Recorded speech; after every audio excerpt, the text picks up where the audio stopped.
queria te perguntar sobre coisas que eu li em 2 livros. Assim. O primeiro, que eu acho que é mais podcastável, assim, o assunto, é um livro chamado Incógnito, que o cara passa 2/3 do livro falando sobre pedofilia e como a pedofilia é um problema que o cara nasce com aquilo, né? E que ele acha, né, o ponto que ele quer defender é o seguinte, que a gente, pelas condições que a gente tem hoje, pelo conhecimento científico que a gente tem hoje, a gente prende o pedófilo. Mas vai ter um dia que aquilo vai estar tão reconhecido que a gente vai ser capaz de curar um pedófilo quando ele nasce. Você acredita nisso? Que pedofilia, pesada, né? Pedofilia é uma doença? Certamente você pode encaixar como uma doença, porque é um comportamento disfuncional e a pessoa, mesmo sabendo dos riscos e dos problemas, não consegue sair dele, né? E é muito duro. Uma psicopatia se você vê um problema de hormônio, assim, do meu jeito leigo de falar. A psicopatia tem um substrato cerebral bem estabelecido. Assim, então a pedofilia também, nesse sentido? A pedofilia, eu não conheço as pesquisas, mas a psicopatia eu conheço um pouquinho mais, mas de ressonância funcional, padrões de ativação, jeitos de funcionar, impulsividade na psicopatia. Na pedofilia eu não conheço o substrato neurobiológico, mas certamente existe, eu não sei o quanto ele é conhecido. O que você está falando é uma coisa bem interessante, assim, e isso está na base dos transtornos psiquiátricos. Primeiro, que ninguém nasce sendo pedófilo tempo zero. Por quê? Porque, tudo bem, você pode ter, vamos dizer que existam genes que predispõem à pedofilia. Se for genético, existem genes.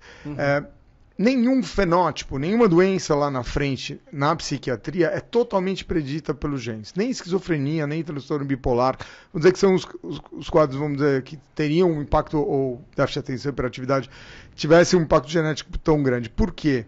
Pensa assim, um gêmeo monozigótico, né? Um clone um do outro, se um tem esquizofrenia, o outro só tem 50% de ter esquizofrenia. Se fosse totalmente genético, os dois tinham. Isso é um dado real. Isso é real, estatística, para a esquizofrenia. Então, quer dizer, a variância, ela se dá pelo ambiente para uma doença grave. Para outras doenças, o condicionamento é maior ainda. Então, a gente é tábula rasa mesmo. Você nasce zerado. Não zerado. Você parte com uma biblioteca ali de códigos que você vai abrir para as suas proteínas possíveis, né? Não adianta que eu não vou ter olho verde. Isso que eu posso abrir, né? Não tem como mudar aquilo, a não ser que você mude o genoma, né? Mas tudo bem. Você parte daquilo. Então eu não vou ter 1,90 m. Então, querer jogar basquete, você pode ser bom baixinho, mas alto não vai ficar. Então, você tem, não é tabula rasa, você tem um ponto de partida, mas muito se dá na formação, né? No desenvolvimento. Então, essa é a beleza do cérebro. Porque o cérebro é um órgão plástico. Ele é montado nas relações, né? Então, todo mundo que trabalha com educação, com psicopedagogia e tal, entende isso, desenvolvimento piagetiano e todos os outros desenvolvimentos. Quem tem filho fica ali investindo para ver se vai para lá ou para cá, como é que você cria, como é que você repreende e tal, porque isso vai montando a forma como a pessoa lida lá na frente. O que essa pessoa... eu não sei quem é o autor que sugeriu isso, é que talvez você possa ter um fator de risco aqui. E aí você anula de alguma maneira. Eu acho isso talvez utópico, digamos assim. Você acha que daqui a 400 anos a gente pode chegar numa sociedade onde não existe mais crime porque a gente resolveu o cérebro inteiro, né? No fundo é essa a pergunta, né? Será que o cérebro é tão... É que crime não é doença, né? Crime eu errei, mas eu digo essas psicopatias assim, talvez a gente psicopatia, se você entrar no campo de doença, talvez você poderia teoricamente diminuir, mas crime está muito ligado, se você virou mentiroso, né? Qualquer um pode virar ladrão, né? E até indo nessa sua linha aqui de cérebro ser plástico e quando um trauma ocorre numa infância, né? Qual é o mais difícil assim de ser tratado e o quanto um diagnóstico, quanto uma demora de uma criança estar com acompanhamento influencia na vida dessa pessoa? A tua pergunta é super pertinente, né? Como a gente pensa isso? As injúrias, os eventos traumáticos, quanto mais precoces, mais graves são o impacto. Então, quando você pensa em neurodesenvolvimento, antes de fatos, né, assim, externos, tem o ambiente uterino, né? Você tem uma rubéola gestacional, então tem um determinado impacto. Toxoplasmose, aí tem alguns eventos no nascimento, né? Teve uma hipóxia e tal. Essas duas coisas, só como exemplo, elas predizem doenças no futuro. Desnutrição. Desnutrição e baixo peso está associado a infarto. Eu ouvi dizer que a gente tem 40% do país sem saneamento, quer dizer, 40% saneado, né? E as crianças que nascem e brincam no esgoto, que, né, segundo o Bolsonaro é muito comum e não traz nenhuma consequência porque o brasileiro é forte, quando isso acontece até os 6 anos, isso impacta lá na frente o jeito que ela vai aprender, né, a velocidade que ela aprende e tal. Então, assim, e esse é um trauma que não é um trauma imposto, né? Assim, não é o pai, isso, né? Isso que é grave. Coisa, né? Mas minha linha é mais um trauma que ocorreu. Psicológico. Seja, um bullying, separação, uma criança que foi esquecida, alguma coisa que foi um acaso. Eu ia fazer esse raciocínio, mas eu vou fazendo ao longo, né? Então, quanto mais precoce o trauma e quanto mais grave, maior a repercussão. Só que tem a intensidade do trauma e tem a forma como ele é abordado.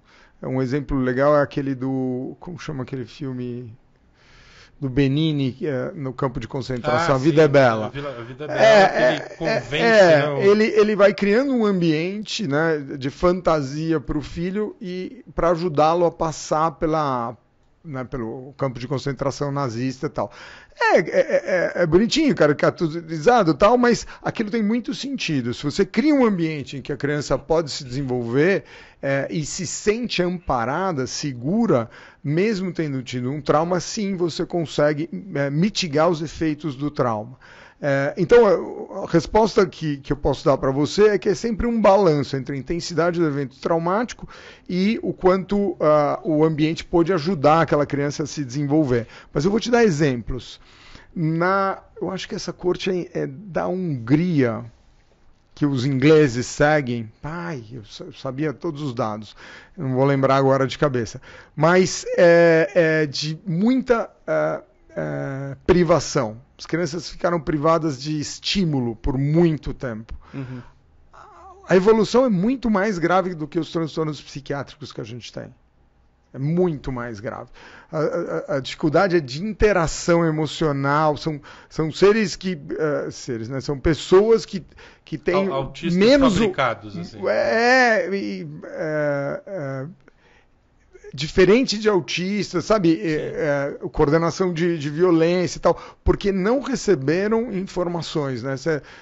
Você não é igual um bezerro que nasce e sai andando, né? A gente precisa de estar estimulado para funcionar e recorrentemente, né? Não é só até os 2 anos de idade. Ali no início da infância, na adolescência e tal. Então,